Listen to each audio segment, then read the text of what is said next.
ہمارے تو انفرادی معاملات بھی بہت پست ہیں، ہمارے تو معاملات آپس کے غلط ہیں، ہم تو جھوٹ اور دھوکہ اور فریب اور ملاوٹ اور خیانت اور غبن، اس میں تو ہم بہت ہائی مارکس جو ہیں سیکیور کر رہے ہیں۔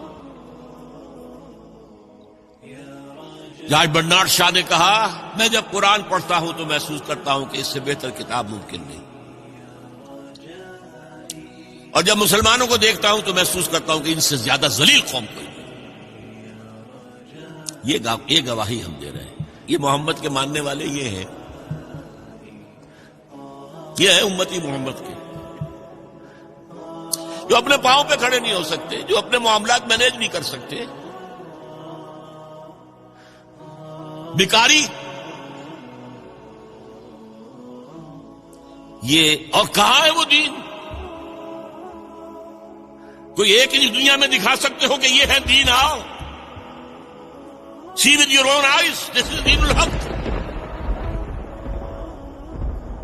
یہ جو میں نے آپ سے کہا تھا نا، یہ بڑی نازک ذمہ داری، بڑی نازک، اس کا ایک اندازہ آپ کو ہو جائے گا خطبہ حجۃ الوداع سے۔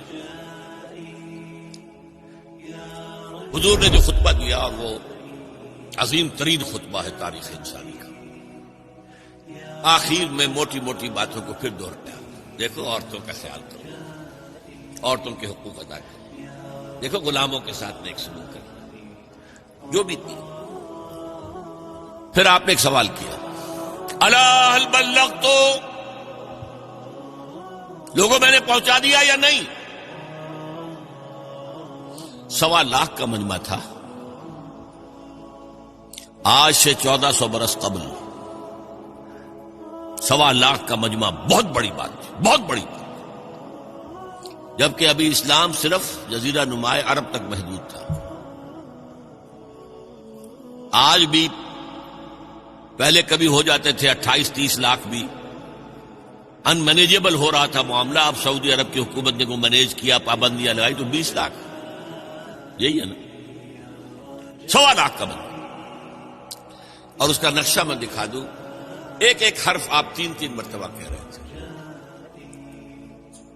داہنی طرف رخ کر کے کہا، وہ سنا، پھر مکبر کھڑے ہوئے ہیں، اس نے سنا اور آگے پہنچایا، اس نے سنایا آگے پہنچایا، لاؤڈ سپیکر تو تھا نہیں، کوئی پبلک ایڈریس سسٹم تو نہیں تھا۔ پھر آپ نے سامنے رخ کر کے وہی بات فرمائی، پھر یہاں سامنے کھڑے ہوئے لوگوں نے پہنچایا، پھر بائیں طرف رخ کیا۔ اسی لیے ہر جملے کو، ہر بات کو آپ نے 3 دفعہ کہا، الا هل بلغت، میں نے پہنچا دیا یا نہیں؟ اور عام عادت صحابہ کی یہ تھی کہ اول تو حضور کے سوال پر خاموش رہتے تھے کہ واللہ ورسولہ عالم، یا اگر جواب دیتے تھے تو فرط ادب سے بہت مختصر جواب۔ وہ چلبلے قسم کے شاگرد جو ہوتے ہیں، جو استادوں کو بھی پڑھانا چاہتے ہیں، صحابہ کرام اس طرح کے نہیں تھے، اپنی لیاقت اور ذہانت کا روب جو ہے اپنے استادوں پر گاٹتے۔ وہاں تو یہ تھا کہ ایک بات جواب، یہاں 4 جواب دیے ہیں صحابہ۔ انا نشهد انك قد بلغت الرسالة واديت الامانة ونصحت الامة وكشفت الغمة۔ 3 مرتبہ حضور نے کہا الا هل بلغت، اور 3 مرتبہ جواب آیا انا نشهد انك قد بلغت الرسالة واديت الامانة ونصحت الامة وكشفت الغمة۔ اے نبی، ہم گواہ ہیں، آپ نے حق رسالت ادا کر، آپ نے حق امانت ادا کر دیا۔ یہ قرآن تو ہمارے لیے اللہ نے نازل کیا تھا نا، آپ کے پاس تو امانت تھی۔ آپ نے امت کی خیر خواہی کا حق ادا کر دیا، آپ نے ہر قسم کی گمراہیوں کے، اندھیاریوں کے، اندھیروں کے پردے چاک کر دیے۔